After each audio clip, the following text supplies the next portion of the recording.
Buddhist seekers of Bharat என்ற தமிழ் சேனலிലേക്ക് மீண்டும் எல்லா நண்பர்களுக்கும் வணக்கம். இமய குருவின் இதய சீடன், ஒரு யோகியின் சுயச்சரிதை, ஸ்ரீயம், எபிசோடு 38. ஸ்ரீதேவி மற்றும் நீம் கரோலி பாபா. வீட்டுக்கு திரும்பி வந்த 8 மாதங்கள் கழித்து மீண்டும் சாலையில் இருந்தேன். இந்த முறை தில்லிக்கு சென்றேன். சிறிது நாட்களுக்கு முன்னால் ஒரு ரயில் பயணத்தில் சந்தித்த நண்பர் பாலச்சந்திர நாயருடன் அங்கே பணியாற்றினேன். என்னை விட மூத்தவரான அவர் அசன் என்ற பத்திரிகையை நடத்தி கொண்டிருந்தார். ஆன்மீகம் மற்றும் நன்னெறிகள் பற்றிய கட்டுரைகளை அதில் வெளியிட்டிக் கொண்டிருந்தார். பத்திரிகை துறையில் அடிப்படை நுணுக்கங்களை அவரிடம்தான் கற்றுக்கொண்டேன். அவரே அண்ணா என்று அழைத்து பழகினேன். அவர் இப்போது அமைதியான கடற்கரை ஓர பட்டினமான கஞ்சன் காட்டில் வாழ்ந்து வருகிறார். ஸ்ரீகாந்த் என்ற புனைப்பெயரில் ஆன்மீக விஷயங்களை பற்றி எழுதி வருகிறார். சிறிது நாட்களுக்கு பிறகு அந்த பணியினை விட்டுவிட்டு இமயமலைக்கு சென்றேன். இந்த முறை இன்னொரு திசையில் பயணித்தேன். ஹல்த்வானி வழியாக ஹெராகுண்ட் பயபாவின் குகைக்கு சென்றேன். அவர் ஒரு சித்தர், பல ஆண்டுகளுக்கு முன்பு வாழ்ந்தவர், ஸ்ரீ குருவின் சீடர். அங்கிருந்து ராணிகட் துவாராகாட் வழியாக குக்ருச்சினா சென்றடைந்தேன். யோகி ஷாம் சரண் லாஹிரி தீட்சை பெற்ற குகைக்கு செல்ல வேண்டும் என்பதே எனது எண்ணம். பாண்டவர்கள் தங்களுடைய வனவாசத்தின் போது சிறிது நாட்கள் தங்கியிருந்ததாக நம்பப்படும் பண்டுகாலி மலைப்பாதையில் ஏறினேன்.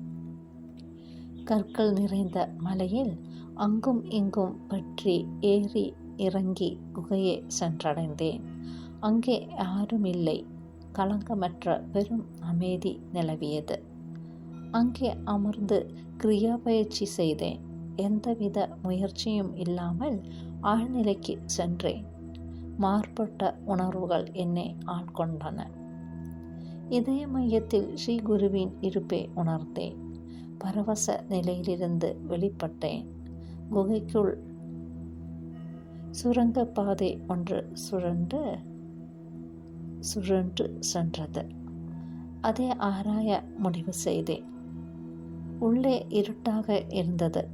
கைகளினால் பக்கவாட்டில் தொட்டு பார்த்தும் குகையின் கூரையை தொட்டு பார்த்தும் வழியே உணர்ந்து உள்ளே சென்று கொண்டே இருந்தேன். பாம்புகளோ இமயமலை கரடிகளோ இருக்கக்கூடும் என்று பயந்தேன். வாசலுக்கே திரும்பிவிடலாம் என நினைத்த போது தொலைவில் மங்கலான ஒளி தெரிந்தது. தைரியத்தை வரவழைத்து கொண்டு சுரங்கப்பாதையில் முன்னேறினேன். வெளிச்சம் அதிகரித்து கொண்டே வந்தது. பாதை இன்னொரு பெரிய குகைக்குள் சென்று முடிந்தது. அதற்கு கிழக்கு புறத்தில் வாசல் இருந்தது. ஒரு தூணி கொழுந்துவிட்டு எரிந்து கொண்டிருந்தது. எனது இதயம் மகிழ்ச்சியால் துள்ளி குதித்தது. பாபாஜி பத்மாசனத்தில் அமர்ந்து நெருப்பினை உற்று பார்த்து கொண்டிருந்தார். திரும்பி கூட பார்க்கவில்லை. ஆனால், வாருங்கள் மது அவர்களே, நீண்ட நாட்கள் ஆகிவிட்டன அல்லவா என்றார். அவரது கால்களில் சாஷ்டாங்கமாக விழுந்தேன். நிறைய நேரம் பேசிக்கொண்டிருந்தோம். எப்போதும் போல சப்பாத்திகள், பருப்பு, காய்கறி குழம்பு ஆகியவற்றை பாபாஜி எனக்காக வைத்திருந்தார். நீண்ட தியானத்திற்கு பிறகு இரவு உணவு உண்டேன். என்னை தூங்குமாறு பாபாஜி கூறினார். பஞ்சகுலி என்று அழைக்கப்படும் இந்த இடம் பல யோகிகளுக்கும் சித்தர்களுக்கும் இறுதியாக தங்கும் இடமாக இருந்திருக்கிறது. இந்த குன்றில் பல கல்லறைகள் இருப்பதை காணலாம். ஒரு காலத்தில் ஸ்ரீ குருவிற்கும் எனக்கும் இந்த இடம் அபிமானத்திற்குரியதாக இருந்தது. அடிக்கடி சுற்றி வருவோம். இப்போதெல்லாம் வருவதில்லை என்றார் பாபாஜி. உறங்குவதற்காக படுக்கையை திறந்தேன். பாபாஜி அமைதியாக சிரித்தார். உறக்கத்திற்கும் விழிப்பிற்கும் இடையேயான நிலையில் இருந்தேன். திடீரென்று ஓர் இனிய நறுமணம் உகையில் பரவியது.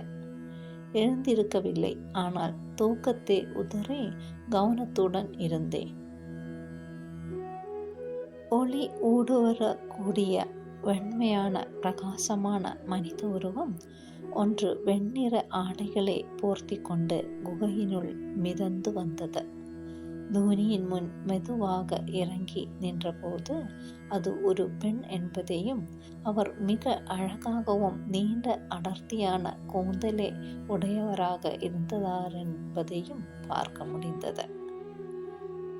பாபாஜி அவரது பாதங்களில் விழுந்து வணங்கினார். ஞானம் எழுந்து அவரது பாதங்களில் விழுந்து வணங்கினேன்.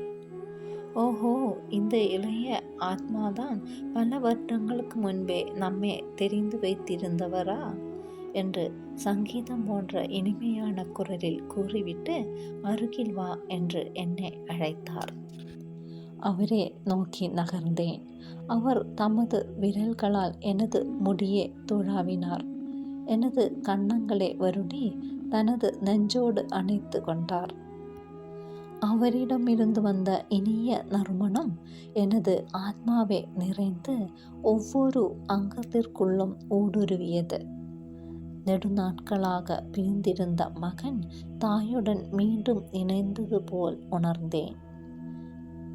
ஸ்ரீ குரு நீ இங்கே இருப்பதாக கூறினார். பின்னர் அன்னை பாபாஜியை நோக்கி, இந்த இளைஞனை பார்க்கலாம் என்றுதான் வந்தேன், புறப்படுகிறேன் என்று கூறிவிட்டு வந்தது போலேயே மிதந்து சென்றார். நாங்கள் சாஷ்டாங்கமாக விழுந்து வணங்கினோம். இது ஒரு அபூர்வமான சம்பவம். அவர்தான் ஸ்ரீதேவி, ஸ்ரீ குருவின் சகோதரி. ஆன்மீக உயர்நிலையில் இருப்பவர், ஏகாந்த வாழ்க்கை வாழ்பவர். நீ அதிர்ஷ்டக்காரன் என்றார் பாபாஜி. எல்லாம் தங்கள் ஆசீர்வாதங்கள் பாபாஜி என்று நன்றியுடன் கூறினேன். படுக்கையில் விழுந்தேன். அந்த அசாதாரணமான சம்பவத்தை நினைத்து நினைத்து வியந்தேன்.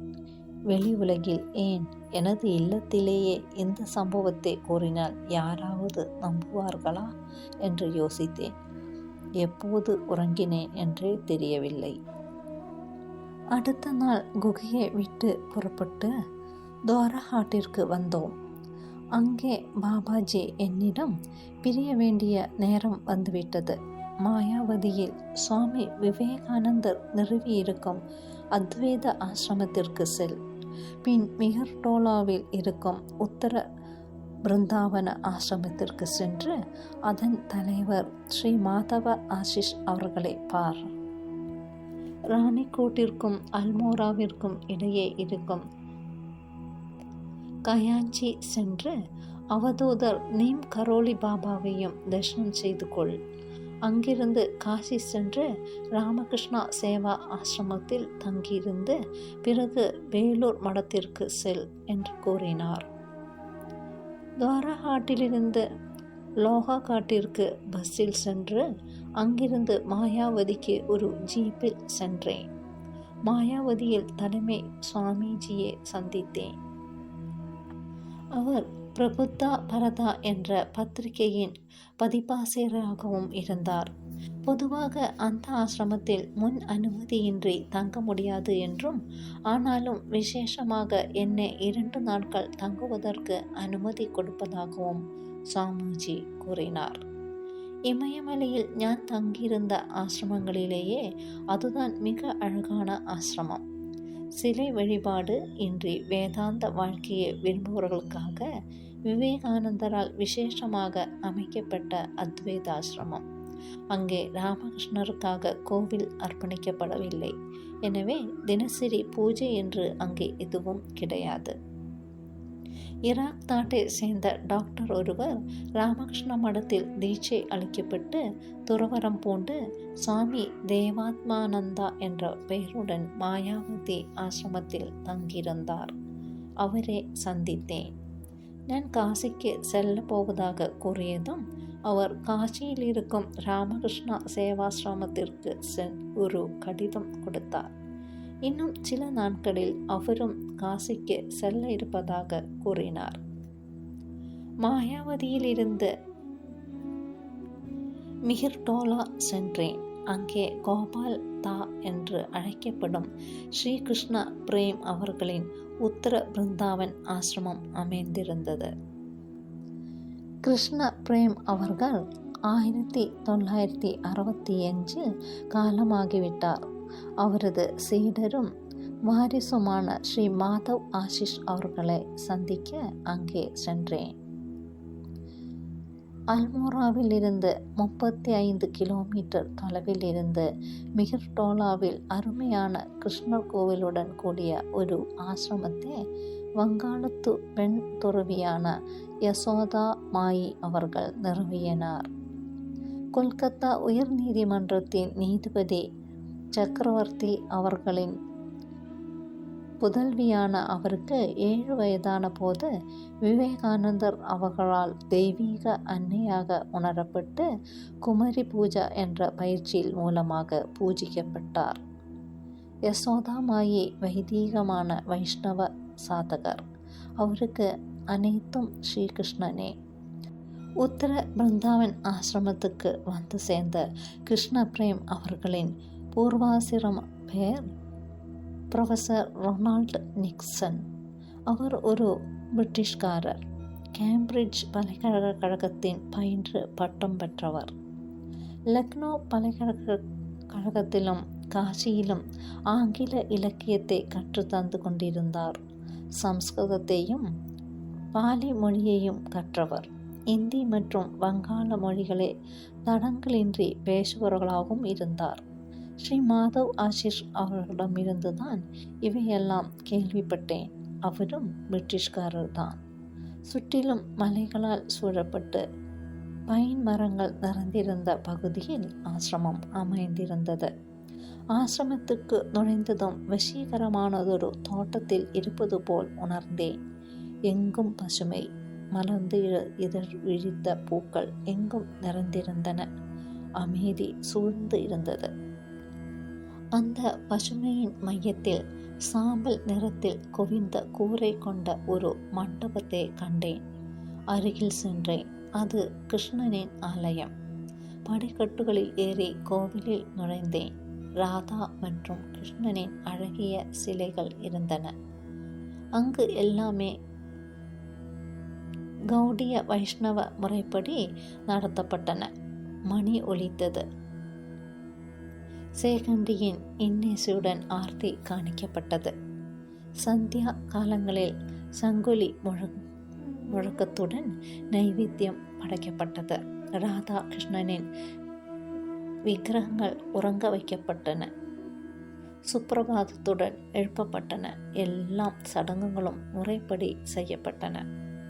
அன்றைக்கு மாலை ஆர்த்தி சமயத்தில் கோவிலினுள் நின்றிருந்தேன். வைஷ்ணவ முறைப்படி குங்குமப்பூ நிறத்தில் வேஷ்டி அணிந்து நெற்றியில் நாமமிட்டு குடுமியுடன் துலங்கிய ஒரு மேல் நாட்டவர் என்னை பார்த்துவிட்டு கர்ப்பகிரகத்தில் நுழைந்தார். நேர்த்தியாக பூஜை செய்தார்.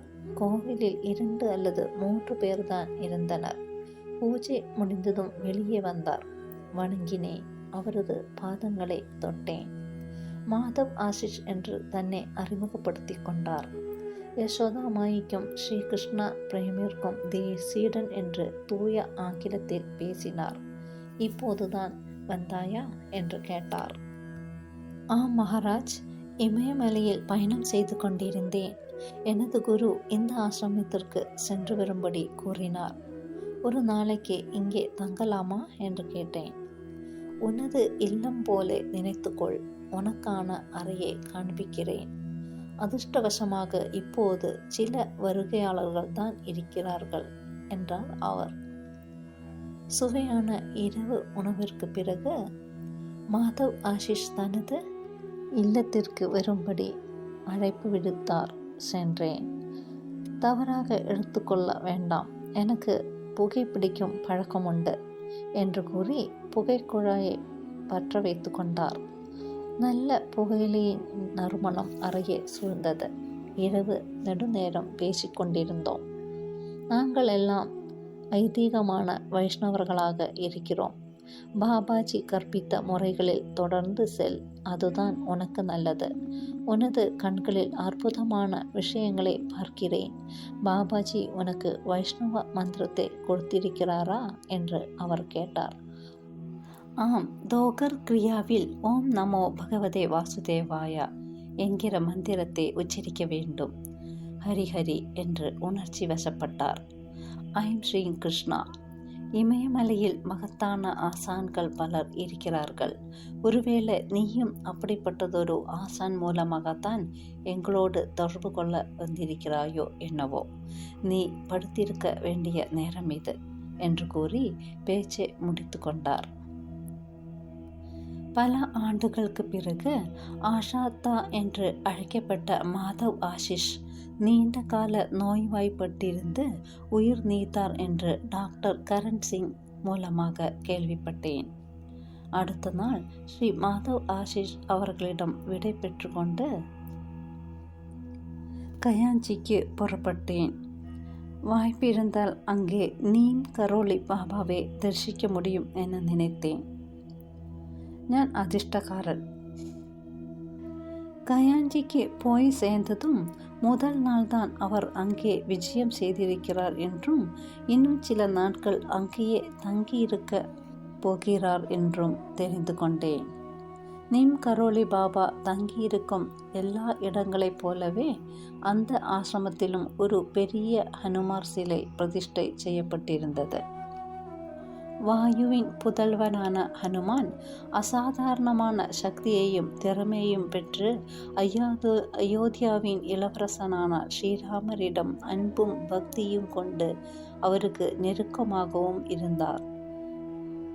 பாபா சொற்பொழிவாற்றி கொண்டிருந்தார். உயரமாக எழுப்பப்பட்ட வராந்தாவில் அமர்ந்திருந்தார். கீழே 100 பேர்களுக்கு மேல் நேர்த்தியாக வரிசையாக அமர்ந்திருந்தனர். முதல் வரிசைகளில் முழுக்க மேல்நாட்டவரே அமர்ந்திருந்ததை கண்டேன். ஒரு பைத்தியக்கார துறவி எப்படி இருப்பாரோ அதே போல காட்சி அளித்தார்.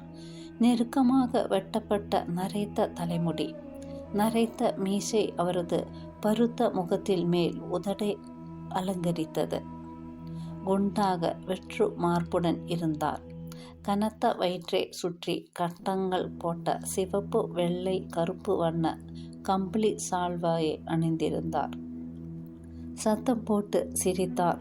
கைகளால் சைகைகள் காட்டிக்கொண்டு ஏதோ இரகசிய மகிழ்ச்சியில் திளைத்து கொண்டிருப்பது போல் இருந்தார். உடலை முன்னும் பின்னுமாக ஊஞ்சல் போல ஆட்டிக்கொண்டு அமர்ந்திருந்தார். கேள்விகளுக்கு அரைகுறை வார்த்தைகளில் பதிலளித்து கொண்டிருந்தார்.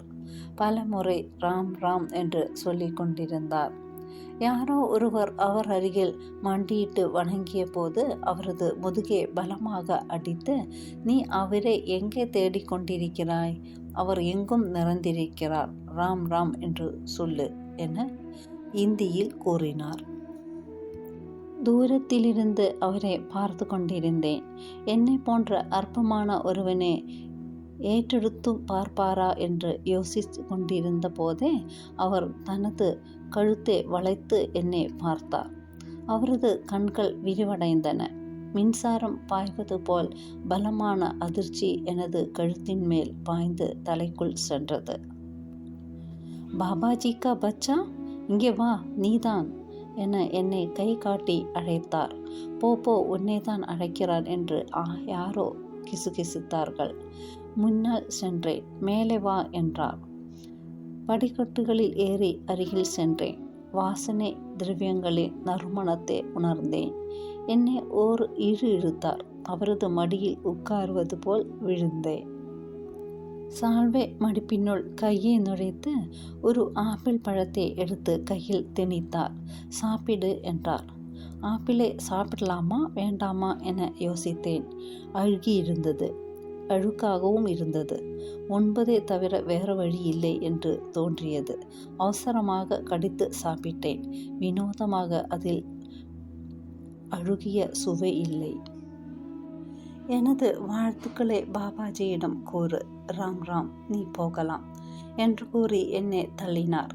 பின்பக்கத்தில் பலமான ஒரு அடி கொடுத்தார். சாஷ்டாங்கமாக விழுந்து நமஸ்கரித்துவிட்டு முன்பு அமர்ந்திருந்த இடத்திற்கே சென்று அமர்ந்தேன். அன்றைய இரவு அந்த ஆசிரமத்தில்தான் தங்கினேன். யாரோ ஒருவர் உணவு அளித்தார். இரவு முழுவதும் தூங்கவே முடியவில்லை. ஆழ்ந்த தியானத்தில் ஆழ்ந்தேன். காலையில் தூரத்திலிருந்தே நீம் கரோலி பாபாவை வணங்கிவிட்டு ஆசிரமத்திலிருந்து வெளியே வந்தேன். ஆனந்தமான தியான உணர்வு என்னுள் நிறைந்து இருந்தது. முந்தைய இரவு பாபாவை பற்றி பல கதைகளை கேட்டிருந்தேன். அவற்றில் என்னை மிகவும் பாதித்தது அந்த LSD கதைதான். மேல்நாட்டு ஹிப்பிகள் சுற்றி கொண்டிருந்த காலம். அவர்களின் பெரும்பான்மையானவர்கள் நீம் கரோலி பாபாவால் வசீகரிக்கப்பட்டிருந்தனர். ஒரு நாள் ஒரு மேல்நாட்டவர் பாட்டில் ஒன்றை கள்ளத்தனமாக தனது பையில் வைத்து கொண்டதை பாபா பார்த்திருக்கிறார். என்ன அது என்று விசாரிக்கிறார். பாட்டில் என்று கூறியிருக்கிறார் ஹிப்பி. அதற்குள் என்ன இருக்கிறது? LSD பாபா என்று கூறியிருக்கிறார் ஹிப்பி. LSD என்பது போதை மாத்திரை. என்னிடம் கொடு. ஆனால் பாபா, இது மிகவும் சக்தியுள்ள மருந்து. அது இப்போதே என்னிடம் கொடு. ஹிப்பி நடுக்கத்துடன் பாட்டிலே பாபாவிடம் கொடுத்தார். அதனுள் இருந்த 10க்கும் மேற்பட்ட மாத்திரைகளை எடுத்து பாபா வாயில் போட்டுக்கொண்டார்.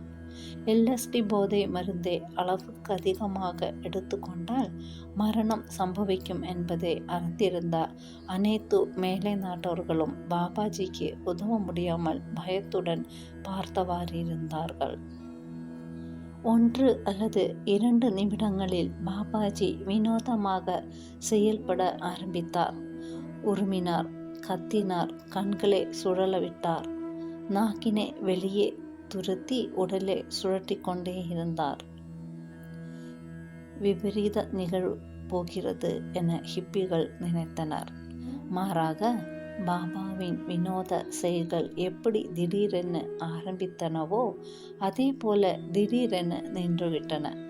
பாபா மிக பெரிதாக சிரித்து, ஒன்றும் நடக்கவில்லை, LSD வேண்டாம், ராமநாமத்தை சொல்லுங்கள் என்று கூறினார். மேல் நாட்டவர்களால் அப்போது நடந்த எதையும் நம்பவே முடியவில்லை. அந்த அற்புதம் அவர்களை ஒரே அடியாக திகைப்பில் அழுத்தியது. இதோடு இந்த எபிசோடு முடிவடைகிறது. மீண்டும் அடுத்த வாரம் சந்திக்கலாம். நன்றி, வணக்கம். ஹரி ஓம்.